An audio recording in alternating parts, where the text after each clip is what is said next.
Goodbye to my trouble. Goodbye, dear. You ain't welcome here. Goodbye, dear. You ain't welcome here. Hey, so long. Yeah, so long. Yeah, so long. Hey, so long. Come on, say it. So long. I can hear you say. I can hear you say. I can hear you say. Goodbye to my trouble. Goodbye to my pain, y'all. Goodbye, y'all. Everybody raise it up. You want the God of miracles, say it. You are the God of miracles. You are the God of wonders. You are the God of wonders. You are the God of powerful. You are the God of power. I believe, say it. I believe. I believe. I believe. Say it, say I believe. I believe. I believe, say it. I believe. Say it, y'all. I believe. I believe. So long. Hey, so long. Yeah, so long. Goodbye to my trouble. Goodbye to my pain, y'all. Somebody wave it bye-bye. Somebody wave it bye-bye. You ain't welcome here. You ain't welcome here. Goodbye to my trouble. Goodbye to my pain, y'all. I can't hear you up there. Somebody raise it up, say. Somebody raise it up, say. You are the God of miracles, say. You are the God of miracles. Ah, you are the God of wonders. You are the God of wonders. Thank you. We cast our care upon you. For you care for us. That's why we can say. I believe. I believe. I believe. Say it. I believe. I believe. I believe. I believe. I believe.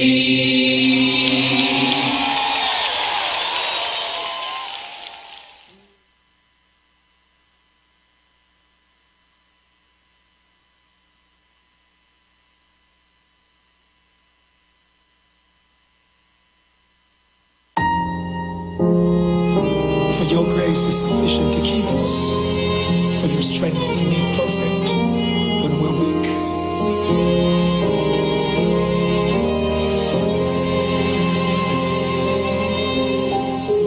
When the road is long and heavy, when it's dark and darkened, see clearly, I will lift mine eyes to the hills from whence my help cometh. My help comes from you. Lead me, oh, lead me, oh, lead me to where I've never been before, a place I've never seen before. When I come to the end of myself, Father, carry me. Father, carry me. When I come to the end of myself, Father, carry me. Father, carry me.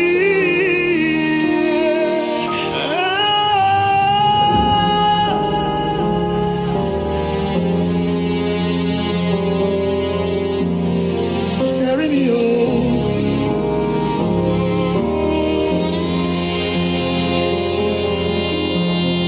When the road is long and heavy, when it's dark and darkened, so clearly I will lift mine eyes to the hills from whence my help cometh.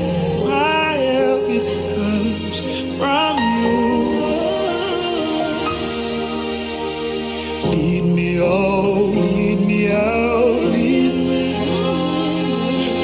I've never been before, a place I've never seen before. When I come to the end of myself, Father, carry me, yeah. When I come to the end of myself, Father, carry me, Father, carry me.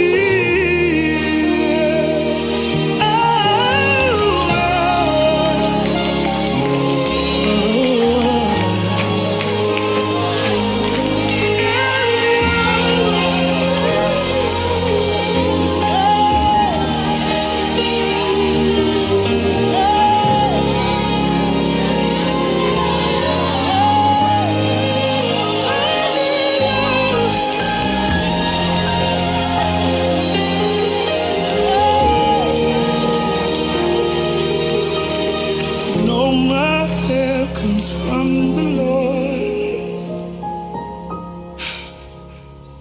the one who made heaven and earth. You're mighty, you're stronger than any other.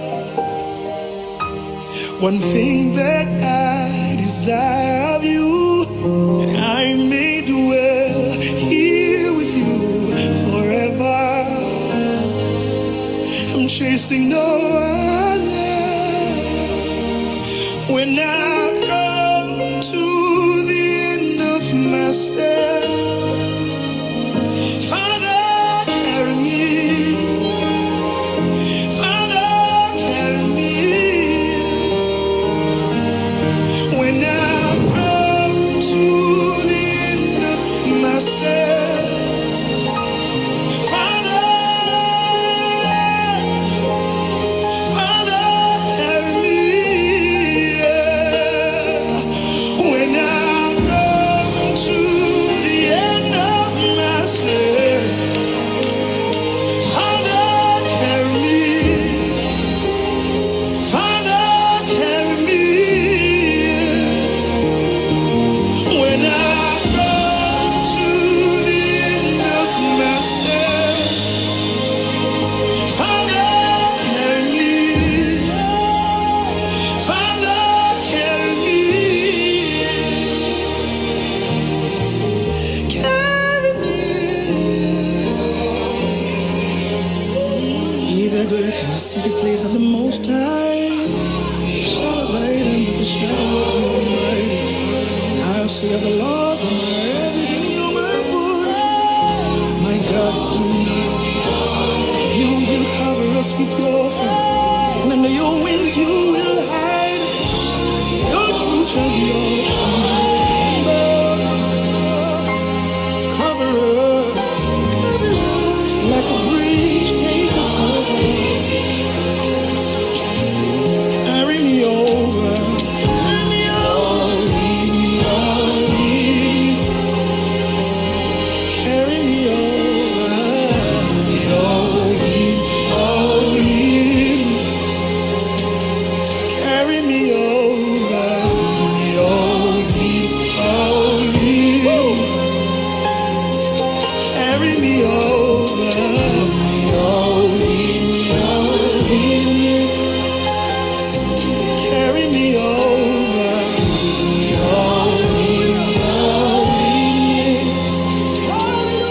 carry me over,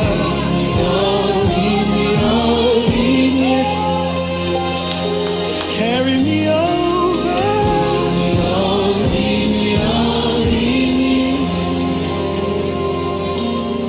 When I come to the end of myself, Father, carry me,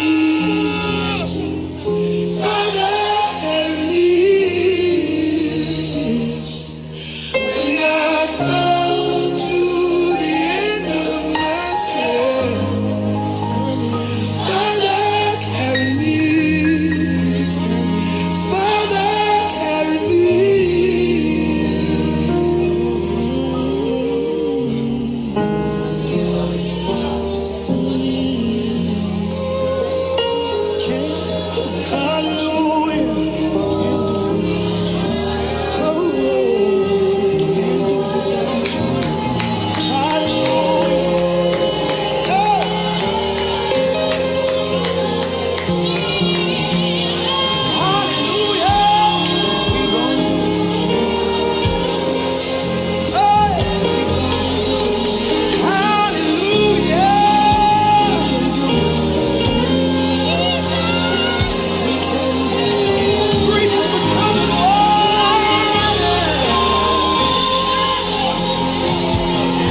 troubled water.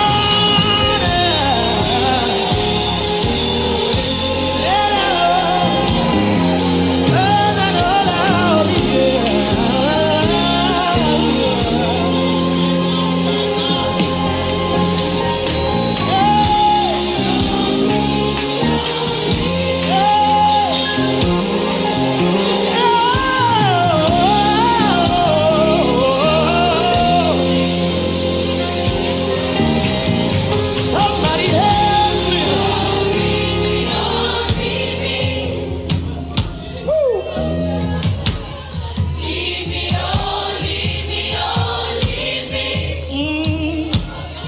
Carry me over.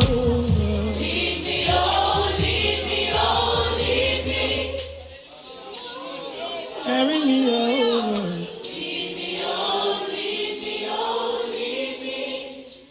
Somebody show us hallelujah.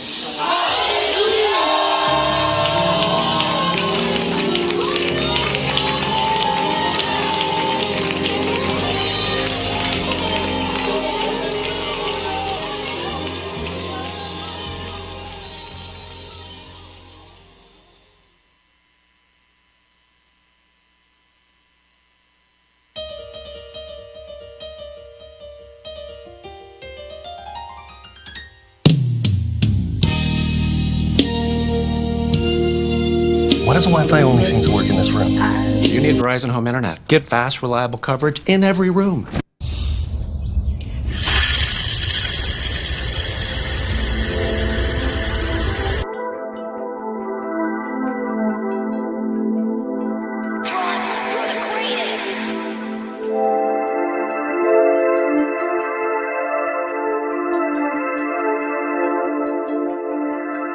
Cozy cool, peace.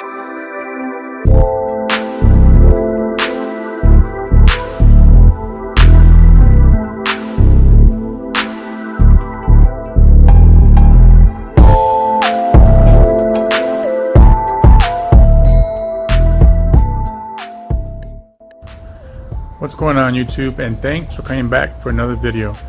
Alright guys, so in this video I'm gonna go ahead and fill in these bare spots once again, but don't worry because I'm gonna go ahead and cover that seed up unlike last time, which I forgot, and all these birds around here ended up eating my seed.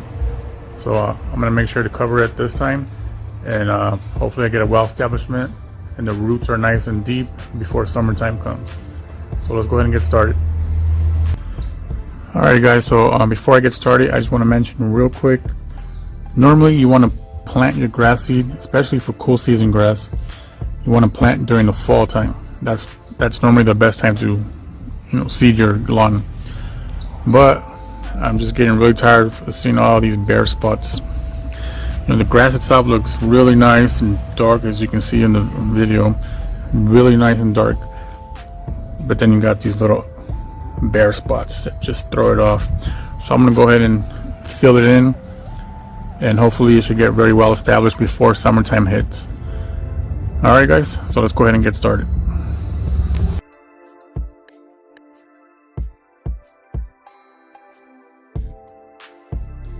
Alright guys, so I went ahead and cut the grass down. I probably took it down an extra notch than I usually do. Could probably be another 2 weeks before I try to mow it. I don't really want to mow the grass while this is being seeded, So next step guys, we're gonna go ahead and loosen that soil up with this tool and throw the seed right on top. I'm gonna cover that seed up with some cow manure. So let's get right into it.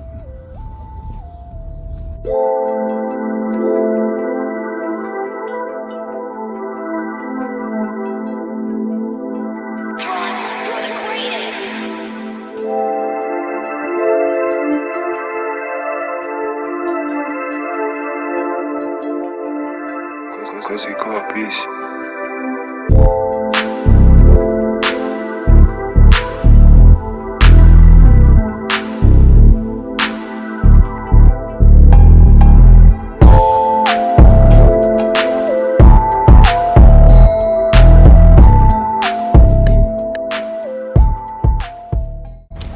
Alright guys, so now we got the soil nice and loose. Next, go ahead and throw the seed right on top. You can go ahead and use a spreader if you like. I'm just gonna go ahead and throw it by hand.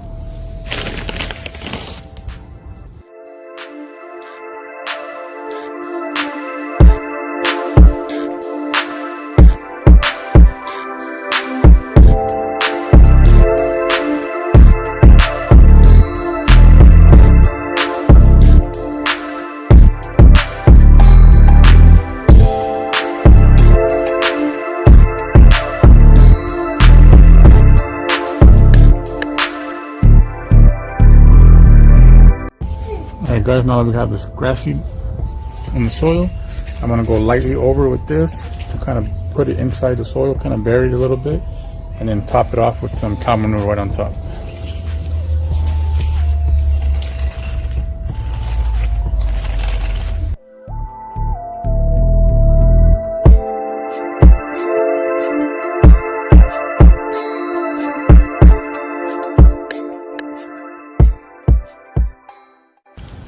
Alright guys, now that it's kind of lightly buried, next thing that I should have really done last time, go ahead and cover the seed up.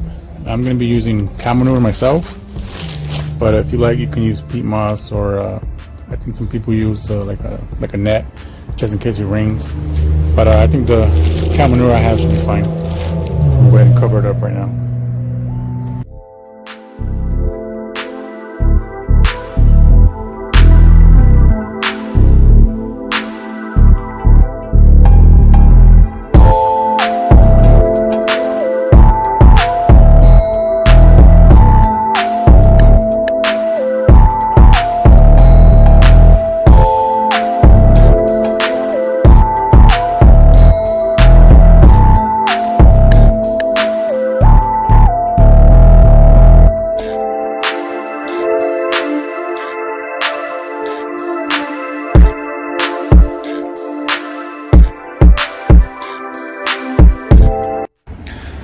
Alright guys, so here's the area nice and covered, and I'm going to go ahead and do the same process throughout the whole yard, or the other little bare spots that I have. And maybe in about, hopefully in about 10 days to about 2 weeks, I should have some germination going on, and who knows, I might even mow in 2 weeks from now, but we'll see. Alright guys, I'm going to finish up the rest, and we'll be done for today.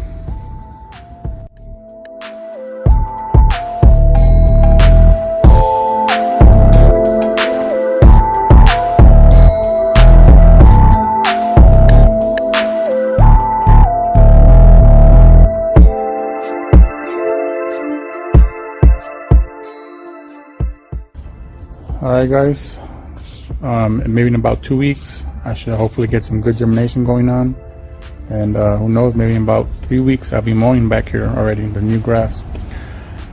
But yeah, I'll make another video in about 2 weeks or so, keep you guys updated. But that's gonna be it for today's video guys. Thanks for watching, and I'll see you in the next video.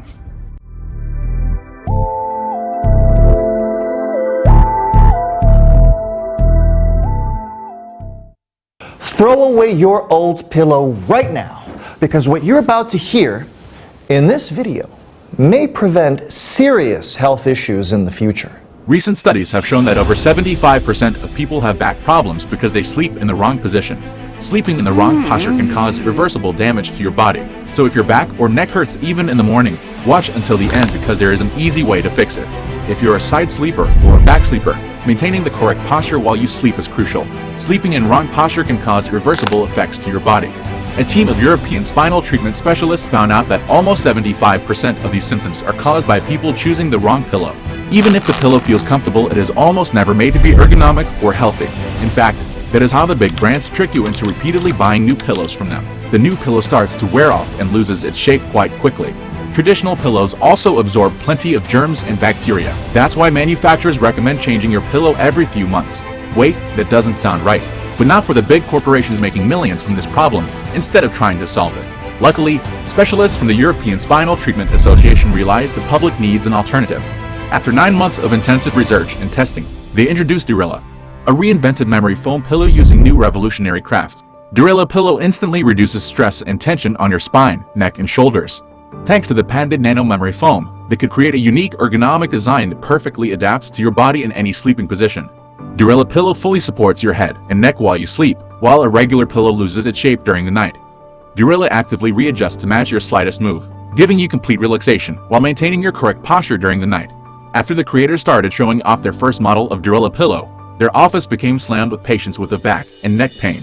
The results were incredible. Over 85% of the patients claimed that they felt instant relief after the first night with Durilla pillow. Tests have shown that Durilla pillow alleviates pain and even adds up to 45 minutes of deep sleep during the night. Thanks to its cooling layer and pure breathing technology, Durilla stays cool all night. This keeps it bacteria-free by allowing airflow inside the pillow. After the inventors saw the result, they immediately started selling the product online with very limited supply. What they did not expect was for it to go viral on social media with thousands of customers posting their 5-star reviews after using the new Durella pillow. Durella's regular price is $72, but our viewers can get an exclusive 50% discount if they order by clicking the link below. This makes it only $36 for a patented nano memory foam pillow created by a European expert. But that is not all. If you order now, you will get a free antibacterial pillowcase with a soothing effect. Click the button below this video to order a new revolutionary Durella pillow with a 50% discount and a free antibacterial pillowcase. Not convinced yet? There's even more. Durella gives you a lifetime guarantee, meaning that your pillow will remain in perfect condition for years to come. Durella's design is based on prolonged research and testing by European spinal experts and engineers. It uses advanced nano-memory foam technology that measures the weight of each millimeter and adapts itself to any shape. Durella is made from anti-allergenic materials, so it is safe for adults and kids. It also keeps you away from sweating during sleep. Durella is only available online from its official creators. Make sure to reserve your 50% discount and a free antibacterial pillowcase today.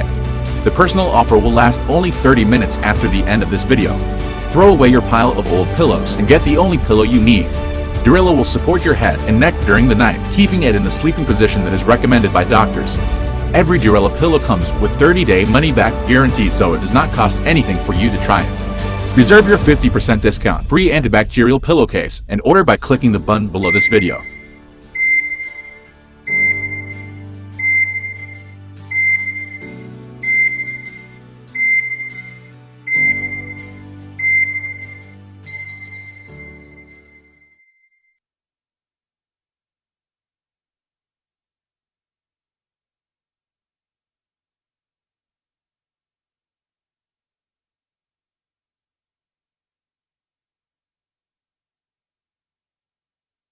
Hi. Have you ever tried this before? I don't believe I have. Oh. Crispy. Creamy. Hazelnutty. When you take a bite of the unexpected, Kinder Bueno. life gets bueno. We're gonna need another bar. Hey guys, it's Jason Creon. You're watching The Lawn Care Life. In today's video, I'm going to show you how I am fixing a bare spot in my lawn. I'm going to give you some tips and talk you through and give you several different things you can try to help a bare spot fill in. Let's get started right now. All right, so maybe you've been in a situation like this where you've got a nice green lawn except for a big bare spot in the lawn, and it can be an eyesore. I had a customer call me yesterday and he was complaining. He said, you know, his yard looks good, but he's got a few spots that look bad, and he was wanting to know what to do. Well, in a situation like this, there's going to be you know, a couple things that I'm going to give you to try, several things that can help this to recover. And there's going to be some factors involved. Now, one, you might want to ask yourself, what caused this bald spot in the first place?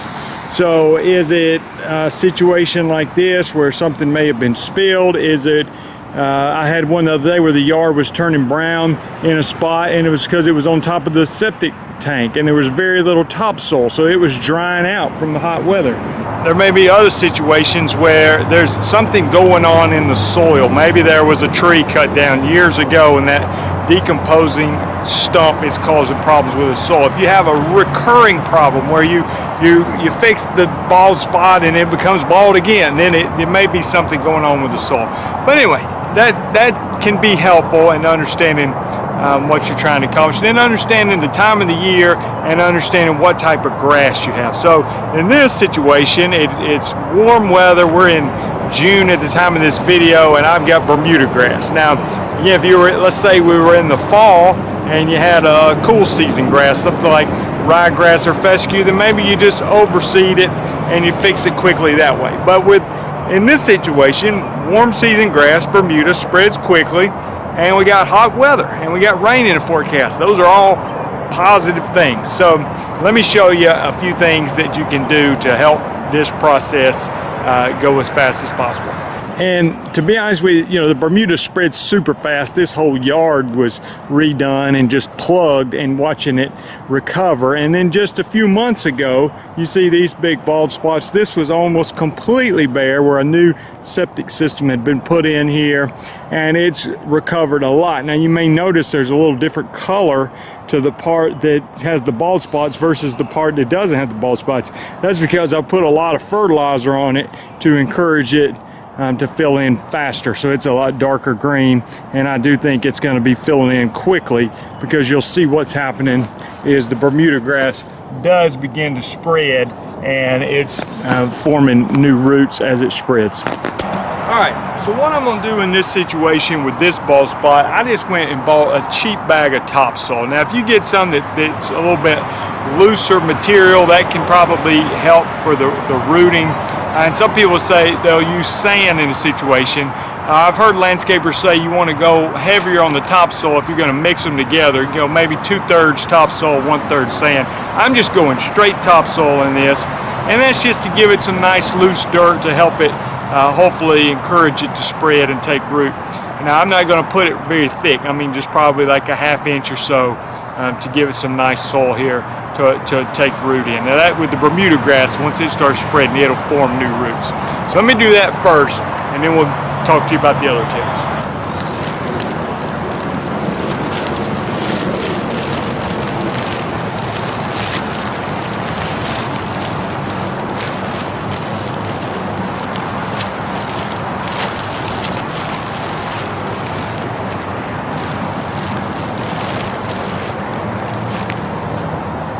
I'm just going to take a metal rake and try to even this out best I can.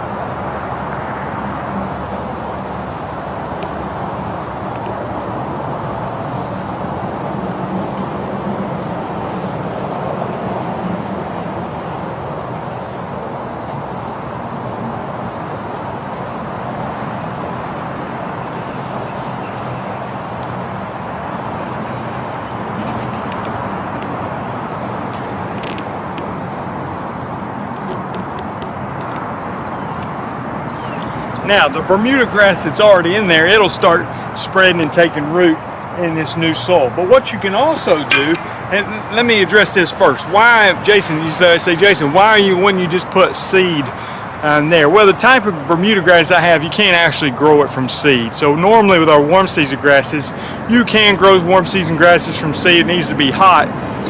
But honestly, with the way the Bermuda spreads so fast, I think it will be almost just as fast just to let it spread. And again, I don't want to mix a different type of Bermuda grass with the type that I already have. So that's why I'm not seeding. Again, if you had cool season grasses in the right time of year, that might make more sense to seed it. But in this situation, I don't think that's best. But what you can do, if you want to speed up the process, and let's say, you know, in this situation there is a little bit of Bermuda grass there to work with, but let's say it was completely bare, and maybe even bigger. It was a 10-foot bare spot with a 10-foot diameter around a circle. You can use something like this. This thing's pretty cool. It's on, I'll put a link in the description. It's called a Pro Plugger. But what it does, and you can actually take about 10 plugs with it, but you step on it, and it pulls a plug of dirt out here. So I just got one plug, but like I said, you can get about 10 at a time. I'll show you.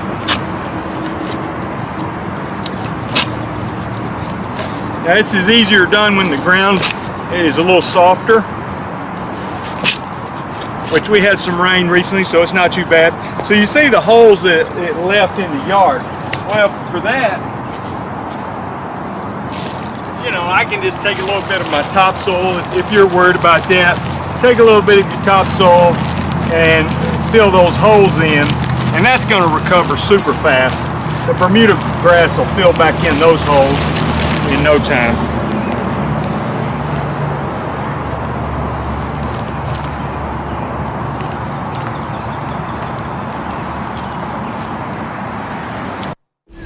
It's the chicken pen in the ketchup and ranch way. Lunchables, Dunkables.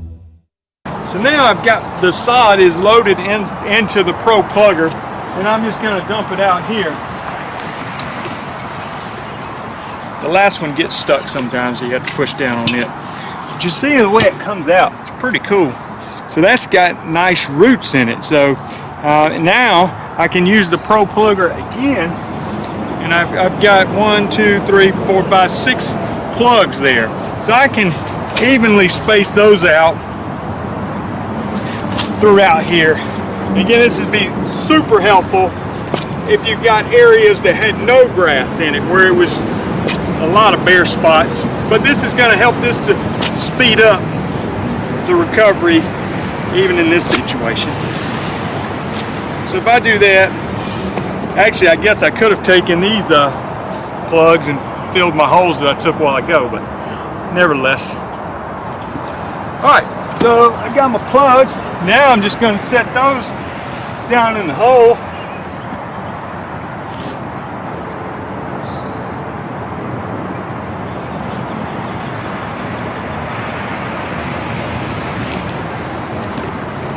And because you're getting them down in the ground, they have a lot better chance of surviving.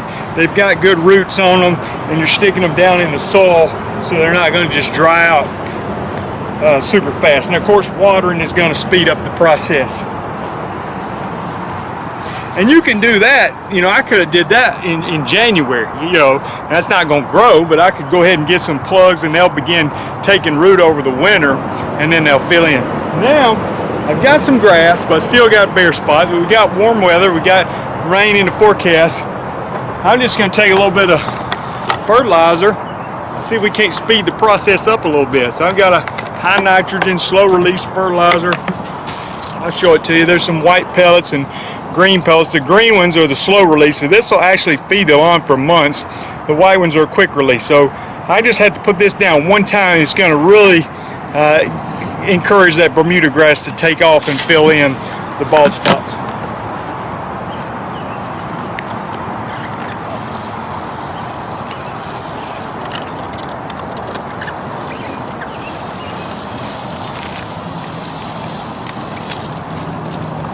I might even fertilize the grass around the bald spot. Of course, you can fertilize your whole lawn. You know, you may end up with a situation where it's darker green in some situations.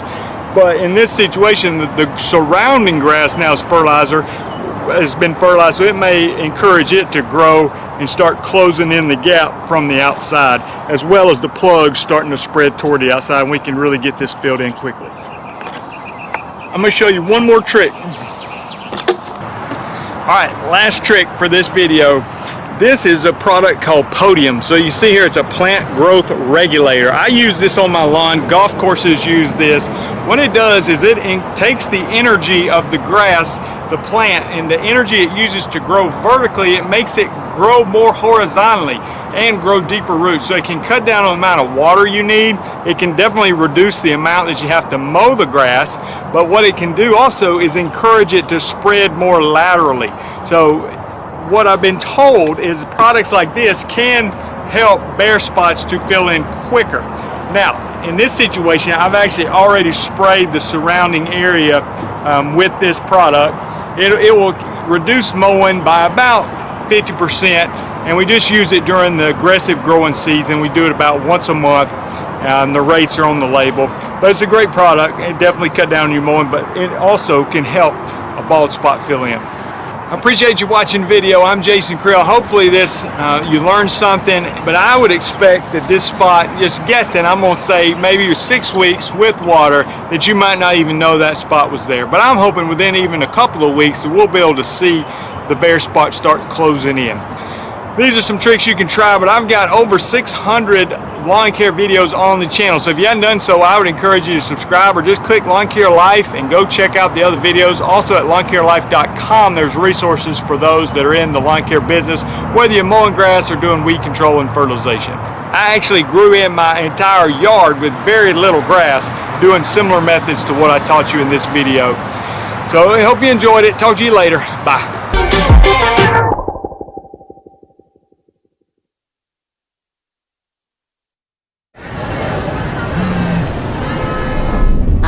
Hi Mel, is now good for a catch-up on your plan?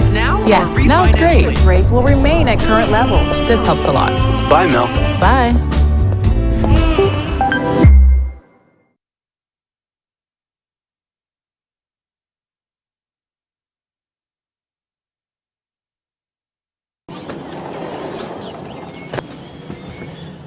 All right, let's go finish the seeding project.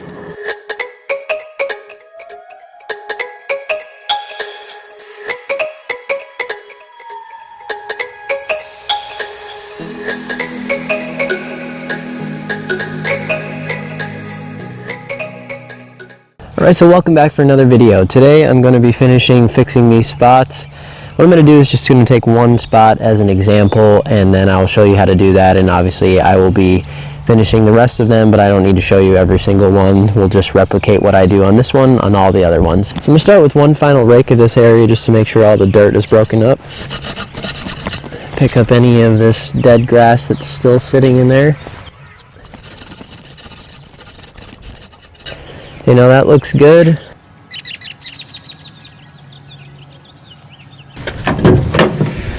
Now, even though those spots look pretty good as far as dirt goes, I grabbed a little bit of fresh topsoil in order to just put a nice fine layer on top of there to make sure we get some good seed soil contact. Again, so I don't need much of this topsoil. I'm just going to add just a little fine layer on there.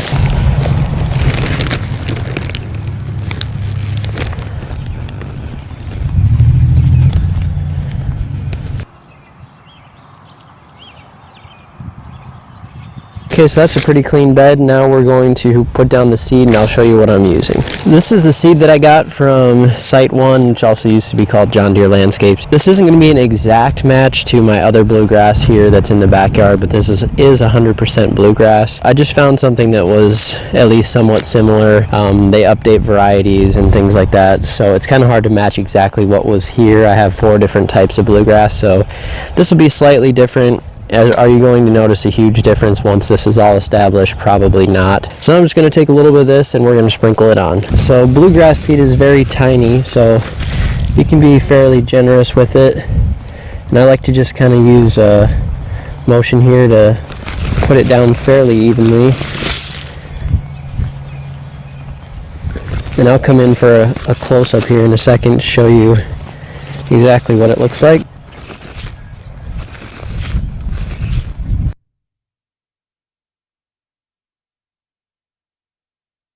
Okay, so now we have the seed down. I'm going to take my rake. I'm just going to very lightly rake this in a little bit.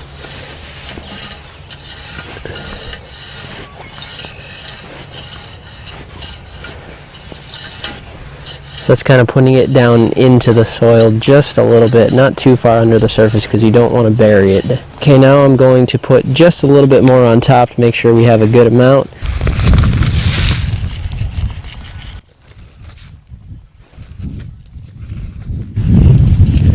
And then I'm going to lightly pat this down, make sure we have good seed to soil contact. But I don't want to compact it too much. I just want to make sure it's touching the soil. And then the next step is I'm going to be putting some peat moss on top of that just as a covering to make sure the birds don't come in and get a bunch of this and it doesn't get too washed away from a heavy rain or something like that. Okay, so I have my peat moss here now, and in case you've never used this stuff, it is quite messy, just kind of dusty, and so kind of pay attention to the way that the wind is blowing so you don't get it all over in your face. But all I'm going to do is just come out here now and kind of just put a little bit over top of here. We don't want to go too heavy, we just want it covered enough that it's going to hold in some moisture, keep the birds away. So it looks like a pretty good amount. I'll show you the close-up.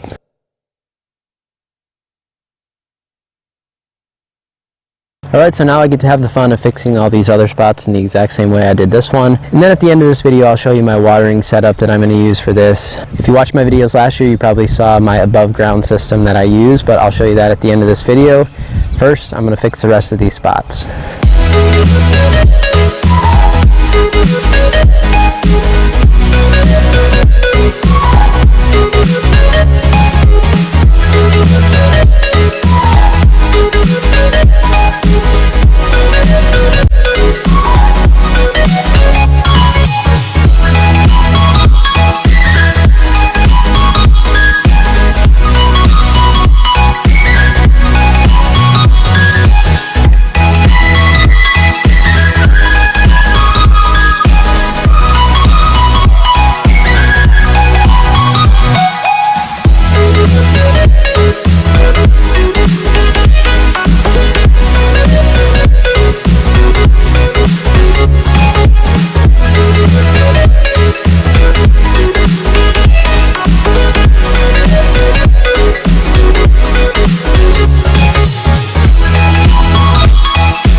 So that is it for the seeding. One thing that I'm going to do next that I forgot to mention is I'm going to be putting down some starter fertilizer.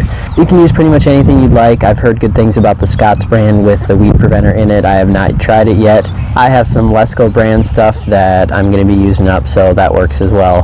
Whatever you want to use, it should work fine, and just try to contain it a little bit to those spots that you're seeding. Then I want to talk about this sprinkler real quick. This is the setup that I used last year. I'll link to that video so you can see how I made this, but essentially this is just an underground sprinkler that I put a spike on so you can use it above ground. And the reason that I'm going to be using it with this seeding project as well is that these heads put water out very slowly and kind of evenly. If you use something like an impact sprinkler when you're trying to water seed, it can be a little bit too harsh. So you want to look for something that's either one of those kind of fanning rain type of sprinklers, or something like this will work if you want to set up something like this. So watch that video if you'd like.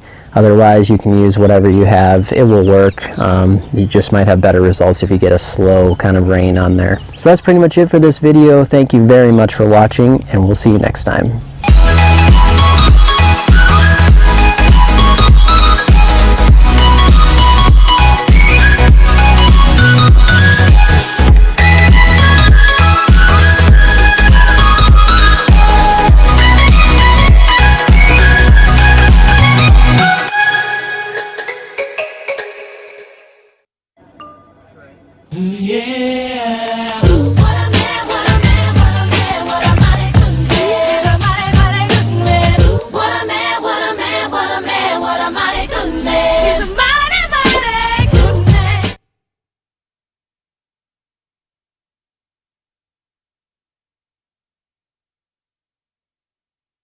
I've aerated my lawn a whole bunch of times over the years, and I've made a lot of video content about the process.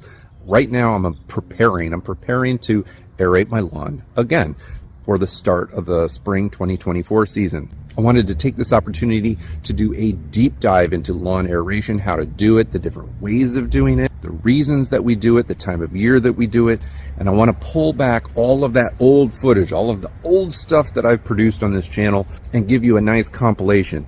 Everything you could possibly want to know about lawn aeration is coming up in this video today. Hey, this is Brian. I run turfmechanic.com, and I wanted to talk to you today about aerating your lawn. Let's talk about how to core aerate a lawn today. There's a few different ways to do it. The most traditional way of doing it is grabbing a manual core aerator. There are a variety of manual core aerators. I use the Yard Butler. It's got two cores, two prongs. They're about 1/2-inch cores. I find that that's really easy for me to be able to plunge core after core after core and go for a long time without getting tired. I've gotten accustomed to understanding the soil moisture level in my lawn, because when the moisture level is too wet, the manual core aerators don't work very well, and when it's too dry, they don't work very well as well. Today I want to talk to you about that core aerator that I got back there. That's a manual one. Most people, when they go to aerate their lawn, either in the spring or the fall, they go off to a tool rental place close to their house. It's not usually worth buying a mechanical core aerator for your house because they cost so much. Most people rent mechanical ones, or they buy those. So my preferred thing is to buy small hand tools. I like hand tools.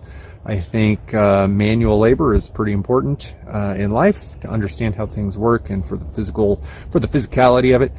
All that's to say, most people aerate their lawn in the spring and the fall, and it's fairly common knowledge that the best time to aerate a lawn is in the fall, simply because the grass blades are going to be sending most of the energy down into the root system for root growth as the grass plants prepare for winter. You're also going to find that if you have sandier soil, that the consistency of your soil is going to impact your ability to use a manual core aerator. Loose, sandy soils, in some cases, don't even really need to be aerated the same way that dense soils with a lot of clay in them do. The more modern ways of aerating a lawn have to do with using a mechanical core aerator or a liquid aeration product of some kind that gets sprayed onto the lawn. Hello guys, this is Brian Mounts. I run turfmechanic.com, and today I'm going to be talking to you about aeration. As I'm recording this video, it is winter. Today, however, I wanted to start thinking about aerating. I did not aerate my lawn in the fall, but I did manually aerate a portion of my lawn this past spring, back in the spring, about 9 months ago. 9 months ago, I used this tool, and I went through the entire other side of my house over there with this tool. This was a very inexpensive tool that I bought on Amazon. Alternatively, you can rent power machines from probably local tool dealers, rental centers in your neighborhood. You could probably spend $100 to $300 on rentals or having companies come over to do a mechanical aeration of your lawn. I chose to spend, I don't know, somewhere between 30 and 50 bucks or so on a tool and just do it myself. It's good exercise. It does take a good long time, however. That's why products like this are so tempting. These are liquid aeration products. These are only two. These are just the two that I have here in my garage right now. There are many others out there. I've researched and looked at lots of them. These are the only two I have on hand. These are so tempting to use to aerate your lawn because they don't require the use of enormous amounts of manual labor using a core aeration tool.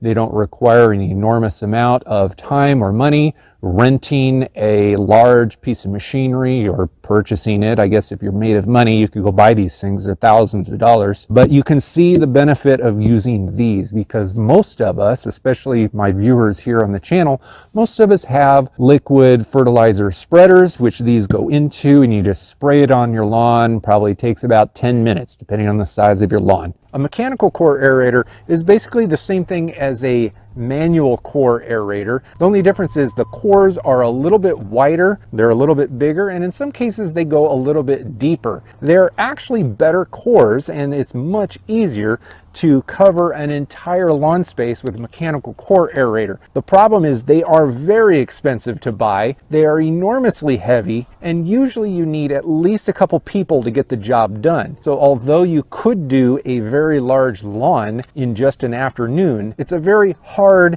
and time-consuming job, and if you hire it out, it can get kind of pricey. The liquid aeration products that are on the market only go part of the way. They do make it very easy to aerate a lawn. However, they don't truly aerate the lawn the way traditional spike and core aerators do. You're going to get a little bit of soil softening, and you're going to be able to open up some areas within the soil for a more aerobic environment, which is going to be beneficial for the soil bacteria and the microbes that we want living in our lawn. The liquid aeration products are typically going to add a little bit of potassium to the lawn, which is helpful, and almost every single one of them is going to add humates to the lawn in the form of humic and fulvic acids.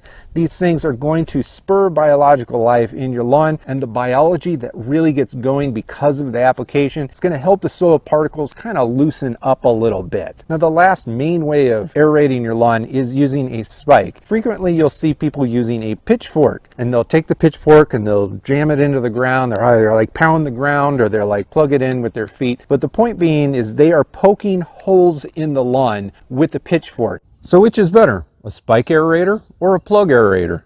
Here I've got a very common plug or core aerator. This is the Yard Butler. It pulls two cores, 4 inches deep. And I've got a pitchfork. Most people use pitchforks or things very, very similar to pitchforks to spike aerate their lawn. Both of these things are going to poke holes into your lawn, so obviously you're going to get holes. There's going to be aeration. But the thing is, spike aerators of all forms, even the like weird shoe versions that they make, are nowhere near as good as core aerators. Core aerators are good simply because they actually remove material from the lawn space. When you actually remove material from the lawn space, you are not only creating a channel for air, water, and nutrients to get down into the subsoil, but you are also relieving compaction. So with a spike aerator, really all you're doing is you're making a hole, but you're making a hole by compacting the soil more. So although you will now have a channel for moisture to get down into like below the soil surface, the soil that is there in the lawn is actually going to be a little bit harder simply because you've squished it together. Now, there are a few circumstances where using a spike aerator is perfectly fine. If you literally just need to get moisture deep into the ground, into, let's say, for instance, compacted soil that is repelling water, you've got like water runoff, then a spike aerator can be a quick, easy win, especially since you probably already have a pitchfork sitting around. For core aerators, They're harder to use. They do perform better. And if you're going to core aerate an entire yard space like this, you got to dedicate a pretty good amount of time to the project. Now, the pitchfork or any kind of spike aerator, they're not pulling plugs, so they're not removing material from the lawn space. So they are not alleviating compaction the way that core aeration does. Liquid aeration does not alleviate compaction either, but it will add to the softening of the soil. What's up, guys? This is Brian, turfmechanic.com. I want to talk to you about core aerating, what we need to do before we core aerate the lawn. But here's the deal. There's more things that we can do before we core aerate to amplify this effect even more. I say this because in 10 days exactly, I am core aerating my lawn for the second time this year. I core aerated at the end of March, just before spring really set in, and I'm going to do it again here just before fall sets in. 10 days out, this is the time to start busting out the liquid aeration products. Now this sounds, I don't know, counterintuitive. We're going to core aerate. Why would we need liquid? The liquid core aeration product is going to go into the soil, and it's going to soften the soil enough to allow water to go deeper into the ground when we irrigate. And once we run the mechanical core aerator over the lawn, the cores are going to go in better. They're just going to go in better. You see, when you run a core aerator over a lawn that's compacted and hard and dry, you're going to be punching holes, but not all of those holes are going to be good holes. They're not going to be deep. You're going to be clogging the little like tubes that poke the holes, the little core pluggers, whatever you want to call them. If we can soften that soil up and then water deep ahead of time, then it's going to make more pliable ground, softer ground. It's going to be easier for the cores to be pulled. Now, there are some benefits to all of these methods, but the overarching thing that you need to keep in mind is that the best time to do any aeration is at the very end of winter going into spring and at the very end of summer going into fall. Both of these times are when our grass are wanting to put on new root development. So if we can open up channels, even if they are temporary channels, then those are areas where a grass can put new root growth into void spaces. Eventually those cores or channels close up on them and you end up with deeper, more substantial root systems. In the meantime, you're introducing additional airflow into the subsoil, which is going to allow the bacteria and the microorganisms that rely on aerobic environments. They need oxygen to survive and to thrive. It's going to give them what they need so that they're going to be able to break down organic matter in your lawn and release nutrients for your grass. All right, in today's video, we're going to talk about the differences between power raking a lawn and aerating a lawn. They're two very different things. There are reasons to do one or the other or both. First of all, it's important to keep in mind that both aerators and dethatchers or power rakes are designed by purpose to disrupt the upper layer of the soil profile. But the difference here is that a dethatcher or a power rake is going to score and rip and drag and scrape the upper quarter inch. We're taking a quarter inch of the soil profile underneath the leaf canopy of your lawn, while the aerator machine is going to be punching holes 2 to 3 inches deep into the soil profile. But each hole is going to be separated by a few inches between the holes. So if you collectively add up the square footage disrupted by an aerator, it's approximately 6% of the lawn surface, whereas a dethatcher is going to disrupt the vast majority of the lawn surface, but much less deep. Now, I could go deep into the why. Why do we do this? Why is this important? But I'm going to save that for another video. I have a lot of other videos on aeration and why we do it. But I'm going to assume that you want to aerate your lawn. So when you aerate your lawn, if you're doing a core aeration, you want to shoot for a lot of cores. Don't go lazy. You want to go about 24 cores per square foot. If you're doing it manually, it's going to take a good amount of time. If you're going to be doing it mechanically, then you're going to have to do multiple passes with the big heavy machine. Fixing a rough lawn isn't that complicated. There's only a handful of major steps you need to take over the course of a year, and if you follow each step to completion, then the rest is just a waiting game. This video will briefly cover the first step, core aeration, which is typically done in the earliest parts of spring. To start off, this is important to understand. In my opinion, core aerating is something I consider to be optional for the casual lawn owner. But for those people looking to maintain the best yard possible, then it quickly becomes mandatory.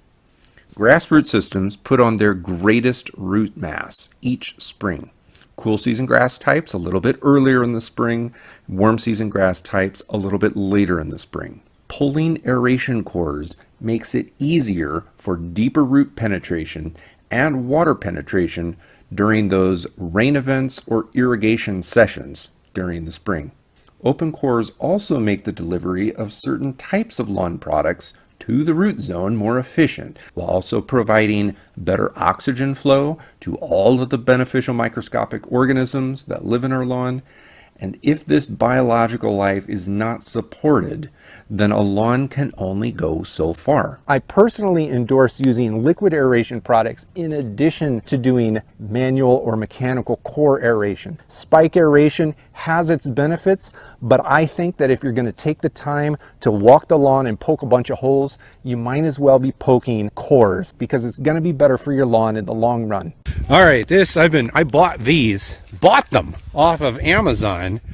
These are spike aerator shoe attachments. I bought these on a Black Friday sale in 2021. They've been sitting in my garage for like 5 months. Yeah. This is not what they're meant for. Are they safe? Are they safe? Well, they're spikes. They're like little like. This is not what they're meant for. But I'm going to strap them on and use them for the first time and run over my dirt patches and just kind of scuff everything up. Missing laces. There's supposed to be laces there. All right, what do you think? Yeah. What do you think? Yeah. They look good? Yeah. Ugh. Ugh. Are they hard? Well, once they go way deep in the ground, I have to really think about pulling my foot up. It's gonna be really hard. Is it really hard to run? Kind of hard to run. Yeah, it's like I'm wearing like boots that are like waterlogged, like tons of water in them. This is totally unnecessary. Nobody should ever have to do this.